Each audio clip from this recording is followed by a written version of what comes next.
할렐루야. 아멘. 오늘은 우리에게 주신 말씀 로마서 10장 9절로 15절에 있는 말씀을 가지고 주의 이름을 부르는 기쁨이라고 하는 제목으로 함께 말씀을 나누겠습니다. 성경에서 말씀을 보면 우리 사람의 수명이 일반적으로 70이라고 얘기를 합니다. 강건하면 80을 산다고 얘기를 합니다. 인간이 참 오래 사는 것 같아요. 그런데 우리 인간보다 더 오래 사는 그런 동물들이 있죠. 코끼리 거북이라고 하는 이 거북은 한 150년 정도 평균 아마 그렇게 사는 것 같습니다. 덩치도 굉장히 크고요. 이 코끼리 거북이에 비하면 우리의 인생, 우리 삶이라고 하는 것이 짧기는 합니다. 어떤 분들은 그렇게 얘기를 하죠. 인생이 참 짧은 것 같다라고 얘기를 합니다. 그래 짧지만 우리가 지나왔던 시간들을 살펴보면 참 모질고 끈질긴 것이 우리 사람의 생명이 아닐까 생각을 합니다. 그래서 사람들이 어떻게 하면 우리가 인간의 수명을 좀 높일 수 있을까, 오래 살 수 있을까라고 연구를 하고 발명을 하고 많이 하죠. 그래서 오늘날에 우리가 100세 시대를 산다라고 얘기를 하지 않습니까? 첨단 과학을 통해서 의학의 발달로 인해서 100세를 사는데 100세를 살면 정말로 아주 잘 사는 것 같습니다. 여러분들이 그러한 경험이 있으신 분도 있고 안 계신 분도 있겠지만 부모의 임종을 맞는 그런 자녀들의 모습을 생각을 해보면 어떻게 해서든지 조금 그 생명을 좀 연장해보고 잠깐의 시간이지만 함께 그 부모님과 함께 했던 사랑과 은혜를 좀 나눠보려고 참 무던히로 애를 씁니다. 그러나 아무리 좋은 의술이 있다고 해도 아무리 좋은 그런 약이 우리에게 제공된다 할지라도 죽음이라고 하는 것은 사실 그 누구도 막을 수가 없다는 거죠. 지난주 월요일 날 저는 참 슬픈 소식을 들었습니다. 가슴 아픈 소식을 들었는데요.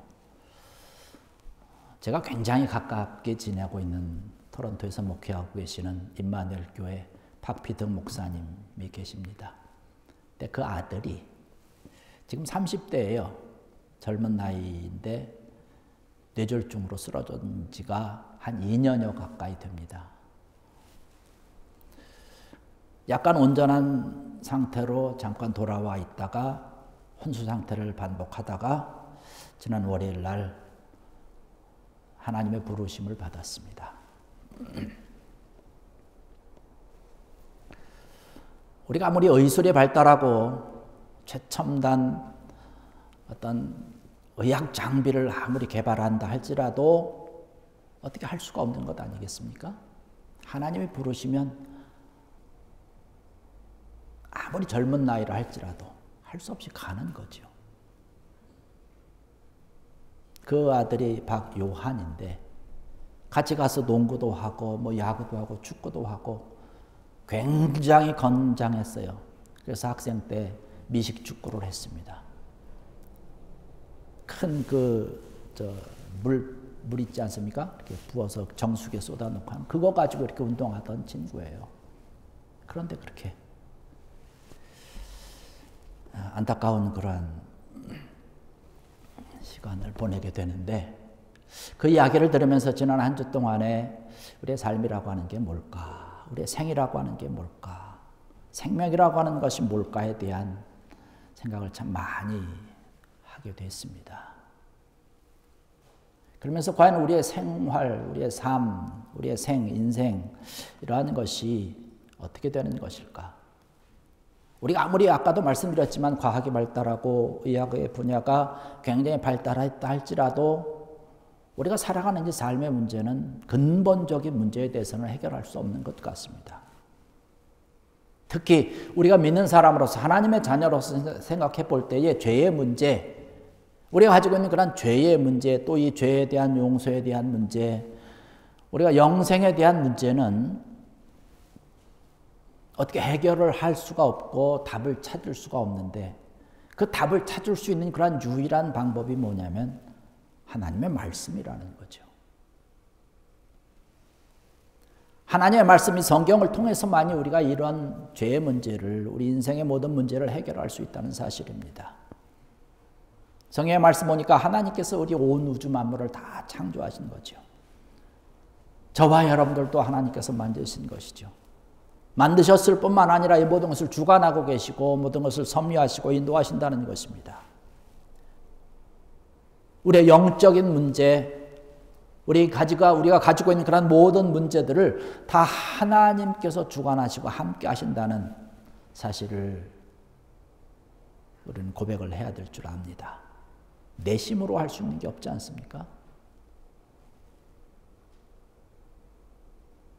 어떤 질병이 나에게 다가올 때에 모든 사람들이 질병을 환영하는 사람은 없어요. 나는 원하지 않습니까? 나는 그거 싫습니다. 뭐 그런다고 오지 않는 게 아니지 않습니까? 내 의지하고는 상관없이 오는 거죠. 그러면서 이러한 우리 삶과 생과 우리의 마지막 시간이 점점점 다가오는 그러한 시간들을 바라보면서 우리가 이 세상에 살아있을 때에 이 죄의 문제를 해결해야 된다라고 성경에서는 이야기를 하고 있습니다. 죄의 문제를 해결하고 천국을 미리 준비해야 된다는 것이에요. 우리가 이 세상에 살아있을 때 이것을 준비하지 아니하면 죽음 이후에는 우리가 더 이상 준비할 수 없습니다. 이미 늦은 거죠. 오늘은 이런 문제에 대해서, 우리가 구원받는 문제에 대해서, 죄의 문제를 해결하는 것들에 대해서 지금 이야기를 하려고 합니다. 이 자리에 함께해서 지금 예배를 드리면서 함께 말씀을 나누는 이 시간, 아마 몇몇 분들은 이미 이 문제에 대해서 해결을 하셨을 것으로 저는 생각을 합니다. 그런 분들은 이미 내가 구원받은 것에 대해서, 이 모든 문제를 해결한 것에 대해서 감사하시고 나의 신앙과 믿음을 다시 한번 점검하면서 하나님 앞에 나의 모든 것을 다시 한번 헌신할 수 있고 하나님 앞에 감사할 수 있는 그런 다짐의 시간이 되길 원합니다. 혹여라도 아직 이 문제를 해결하지 못하신 분이 계시다면 이 말씀을 통해서 우리 죄의 문제, 구원의 문제를 해결하는 은혜의 시간이 되기를 간절히 축원합니다. 오늘 우리가 봉독한 이 말씀을 보면 바로 이 죄의 문제를 해결하고 천국을 준비하는 그 구원의 조건에 대해서, 방법에 대해서 아주 자세하게 우리에게 설명을 해주고 있습니다. 그것은 뭐냐면 첫 번째로요, 입으로 시인하라고 얘기를 하고 있습니다. 9절의 말씀을 보면 내가 만일 내 입으로 예수를 주로 시인하며 라는 말씀을 하고 있습니다. 시인한다는 것이에요. 예수 그리스도를 나의 구주로, 나를 구원시켜 주시는 주님으로 하나님 앞에서 또 많은 사람들 앞에서 고백하는 것, 인정하는 것, 이것을 시인이라고 말씀드릴 수 있는 것이죠. 예수 그리스도를 내가 고백하는 것 아니겠습니까? 이 고백을 통해서 우리가 구원받을 수 있다는 것이에요. 이 고백은 누군가가 대신 해줄 수 없는 것이에요. 내가 해야 되는 거죠. 내가 아무개를 향한 사랑을 하는 그런 마음을 갖고 있다면 그 사랑의 고백을 내가 해야 되는 것 아닙니까? 뭐 편지를 쓸 때 내가 써야 되는 것 아닙니까? 누가 대신 대필해서 뭐 해줄 수 있는 게 아니잖아요. 주님을 향한 그런 사랑의 고백도 그렇다는 것이에요. 내가 고백하는 것입니다. 내 입으로 직접 시인하고 고백을 하는 것이죠. 바로 예수 그리스도가 나의 주라고 하는 것, 나의 인생의 모든 주인이라고 하는 사실을 내가 시인해야 된다는 것입니다. 이 얘기는요, 깊은 심오한 기독교의 진리가 있는 그런 말씀인데 구원의 유일성을 강조하는 이야기인 줄로 믿습니다. 예수 그리스도 이외에는 다른 것에서, 다른 곳에서 어느 누구를 통해서 구원받을 수 없다는 얘기를 하고 있는 것이죠. 다른 것들을 주로 내가 시인할 수 없다는 것이에요. 오직 예수 그리스도만이 나의 죄를 구원시켜 주시고 용서해 주실 수 있는 분이라고 내가 고백하고 시인한다라고 하는 것이에요. 그래서 10절의 말씀 보면 입으로 시인하여 구원에 이르느니라는 말씀을 하고 있습니다. 예수 그리스도를 나의 구주로 믿고 고백하고 시인하고 하나님 앞에 담대하게 감사함을 올려드릴 수 있는 귀한 여러분들 되시기를 주의 이름으로 간절히 축원합니다. 이러한 믿음이, 이러한 신앙의 고백이 날마다 우리 삶 가운데서 나타나야 되는 것이죠. 9절의 말씀 보니까 그렇게 말씀을 합니다. 중반절에 또 하나님께서 그를 죽은 자 가운데서 살리신 것을 내 마음에 믿으면 구원을 얻으리라. 예수님께서 다시 살아나신 것에 대한 시인이죠. 그것을 믿는 것입니다. 예수님께서 이 세상에 오신 이유가 뭘까요? 저와 여러분들의 죄를 용서해 주시기 위해서인 줄로 믿습니다. 저와 여러분들의 죄를 용서해 주시기 위해서 나의 모든 죄를 대신 짊어지시고 나무 십자가에 달려 돌아가신 것이에요. 그리고 사흘 만에 다시금 살아나신 줄로 믿습니다. 이 사실을 믿는 거예요. 이 사실을 고백하는 것이에요. 이것이 나의 믿음이 되어야 되는 줄로 믿습니다. 이것이 내 마음속에, 내 심령 속에서 굳건히 자리 잡고 있어야 되는 것이죠. 그래서 우리는 주님을 사랑하는 것이죠. 주님을 믿고 주님이 나의 구주가 되심을 내가 입으로 시인하고 고백을 하고 주님을 사랑하는 것이죠. 이 사랑이 날마다 우리 삶과 생활 가운데 나타나야 되는 것이에요.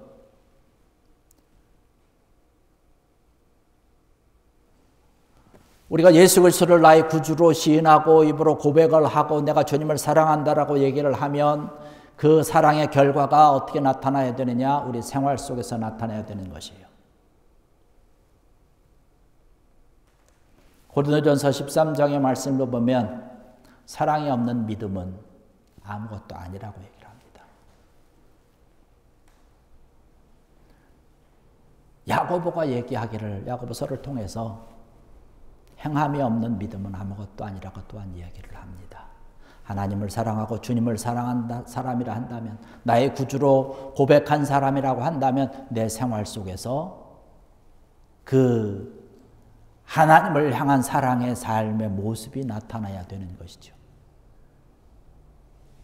작은 것 하나라도 내 생활 속에서 실천하게 되는 것이에요. 그래서 누군가를 봤을 때 그를 때로는 용서하고 사랑하고 이해해주고 덮어주고 이끌어주는 것이죠. 이러한 것들이 나타나야 되는 것입니다. 이것이 구원으로 이르는 놀라운 길인 줄로 믿습니다. 우리가 이미 예수 그리스도를 믿음으로 인해서 이미 우리는 구원받았지만 그 구원받았다라고 하는 그 사실 하나만으로 끝나는 것이 아니라 우리의 삶, 생활 가운데 나타나야 되는 것이죠. 이것을 일컬어서 신학적인 용어지만 구원의 완성이라고 얘기를 하는 것이에요. 날마다 그런 삶이 되어야 되는 것이죠. 주의 말씀을 들음으로 인해서 그것을 믿고 순종하는 그런 순종의 고백이 우리에게 필요한 것이죠. 이러한 것들이 우리에게 날마다 있어야 된다는 것이에요. 예수님께서 우리 죄를 위해서 용서해 주시기 위해서 십자가에 달려 죽으시고 그 죽은 자 가운데서 다시 살아나셨다라고 하는 사실, 여러분 요한복음 11장 25절로 26절의 말씀 보면 그렇게 말씀을 하고 있습니다.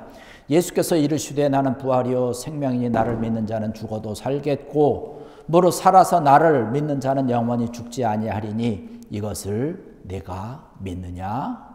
할렐루야. 여러분 이 말씀을 믿습니까? 예수님의 부활한 사건, 나를 위해서 십자가에 달려 돌아가시고 다시금 살아나시고 부활하신 그 사실을 믿는 사람, 여기 말씀 보니까요, 죽어도 다시 산다고 그랬어요. 살아서 믿는 사람은 영원히 죽지 아니하는 영생을 누린다라고 말씀을 하고 있습니다. 오늘날 우리가 신앙생활을 하다 보면 또 몇몇 사람들을 만나서 신앙과 믿음의 대화를 나누다 보면 교회를 오래 다닌 사람임에도 불구하고 잘 믿지 못하는 사람이 있어요.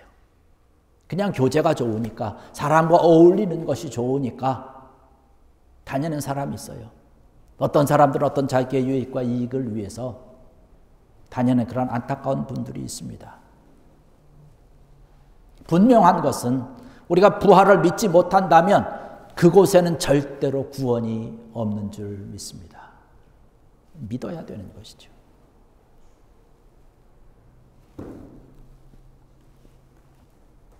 고린도전서 15장 20절의 말씀 보면 이제 그리스도께서 죽은 자 가운데서 다시 살아 잠자는 자들의 첫 열매가 되셨다라는 말씀을 하고 있습니다.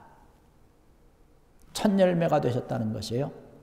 예수님께서 다시금 살아나신 것에 대한 첫 열매가 되셨다는 이야기인데, 우리가 그 예수 그리스도를 믿음으로 인해서 우리는 부활의 두 번째 열매가 되는 줄로 믿습니다. 우리가 다시 살아나는 거죠. 부활하는 거죠. 주님과 함께 영원한 영생을 누리게 되는 것이죠. 그래서 로마서 오늘 우리가 본 말씀 가운데 10장 10절에 보면 사람이 마음으로 믿어 의에 이르고 입으로 시인하여 구원에 이르느니라는 말씀을 하고 있습니다. 이 사실을 우리가 내 마음속에 굳건히 믿는 것이에요. 입으로 시인하는 것입니다. 나의 죄를 위해서 돌아가신 그 사실을 믿는 것이에요. 나의 죄를 위해서 돌아가시고 다시금 부활하신 그 주님을 믿는 것이에요. 그 믿을 때 나의 모든 죄는 다 용서함 받는 줄로 믿습니다.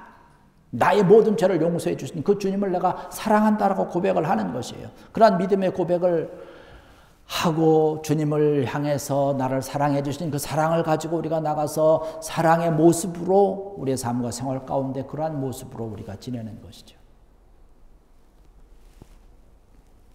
11절 12절의 말씀 보니까 그렇게 말씀합니다. 성경에 이르되 누구든지 그를 믿는 자는 부끄러움을 당하지 하리라 하니 유대인이나 헬라인이나 차별이 없음이라. 한 분이신 주께서 모든 사람의 주가 되사 그를 부르는 모든 사람에게 부요하시도다. 할렐루야.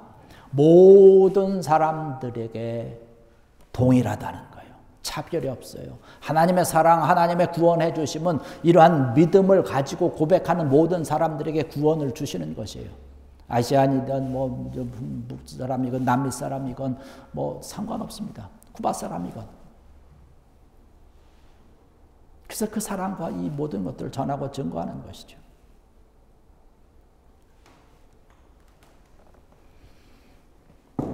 이러한 믿음을 가지고 부르고 이러한 믿음을 가지고 신앙과 믿음의 길을 걸어갈 때 주님께서 우리에게 주시는 것은 부요함을 주신다고 말씀하고 있어요. 예수 그리스도와 함께 누리는 영적인 풍성함입니다. 풍성한 축복입니다. 풍성한 부요함인 줄로 믿습니다. 이 영적인 부요함과 아울러서 우리의 모든 삶과 생활 가운데서 주님께서 주시는 육체의 강건함도 있어요. 물질의 재정의 풍성한 부여도 우리에게 허락해 주시는 줄로 믿습니다.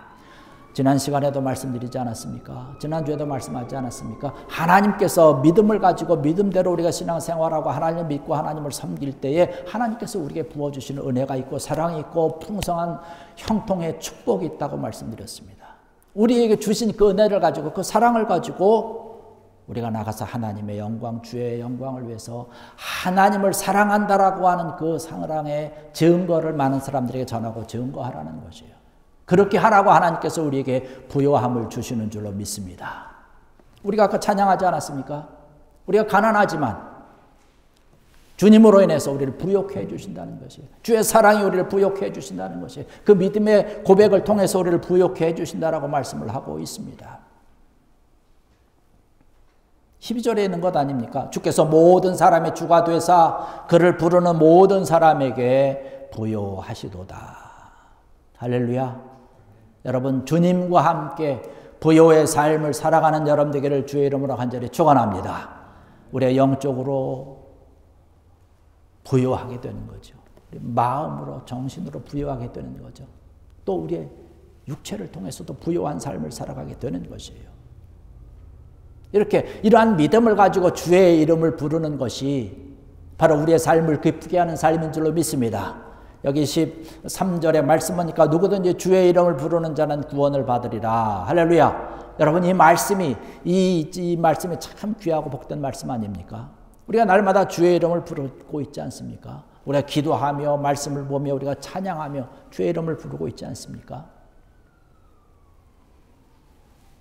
예수 이름을 믿고 예수님을 믿고 시인하고 고백하고 부르는 것 구원받는 조건인 줄로 믿습니다. 참 쉽지 않습니까? 우리의 어떤 선한 행위가 있어야 되는 것 아니에요. 행위라고 하는 것은요, 구원받은 이후에 나타나야 되는 것입니다. 그 행위로, 어떤 행동으로, 내가 착한 일을 함으로 구원받는 것이 아니에요. 누군가를 많이 도와주고, 누군가를 많이 감싸주고, 위로해준다고 구원받는 것이 아닙니다. 그것이 먼저가 아니라, 구원받은 이후에 나타나야 되는 삶의 모습, 아름다운 선행의 복됨이 바로 그러한 모습으로 나타나는 거죠.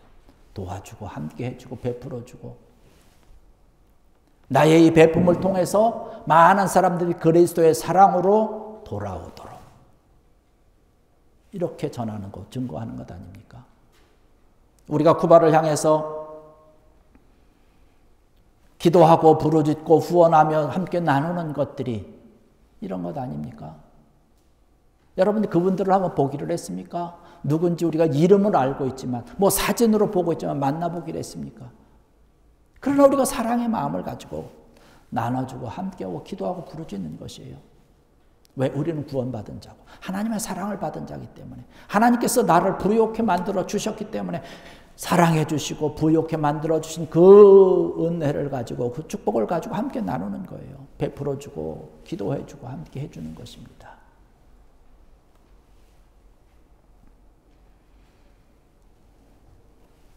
이러한 것들을 가지고 베풀려고 하는 것. 오늘에도 말씀도 그렇게 말씀하고 있는 것 아닙니까? 15절에는 것. 보내신을 받지 아니하였으면 어찌 전 발이요 기록된 바 아름답도다 좋은 소식을 전한 자들의 발이와 함과 같으니라. 우리가 이러한 주의 사랑을 가지고 보내는 것입니다. 바로 기도하는 거죠. 은혜를 나누는 거죠. 함께 찾아가는 거죠. 이러한 소식을 듣고 이러한 모습을 보고 그들 또한 기쁨으로 주의 사랑을 함께 나누고 구원의 놀라운 일을 함께 누리게 되는 거죠. 이 자리에 함께한 사랑하는 성도 여러분들은 이미 하나님의 은혜와 성령의 능력으로 전에 감당하지 못했던 것을 이제는 기쁨으로 행할 수 있는 살아있는 생명의 믿음의 아름다운 하나님의 자녀가 된 줄로 믿습니다. 오늘 우리에게 주신 말씀을 가지시고요. 여러분 주의 이름을 부르는 그 기쁨으로 정말로 구원의 기쁨의 그 우물에서 샘솟듯이 솟아 흘러넘치고 나를 향해서 쏟아부어 주시는 하늘의 놀라운 은혜, 생수의 그 축복을 정말로 흡족히 받아서 모든 사람들에게도 베풀고 함께 나누어 주고 기쁨으로 함께 주께 영광 돌리고 감사할 수 있는 그런 여러분들 되시기를 주의 이름으로 간절히 축원합니다. 기도하시겠습니다. 할렐루야. 아버지 하나님 은혜와 사랑을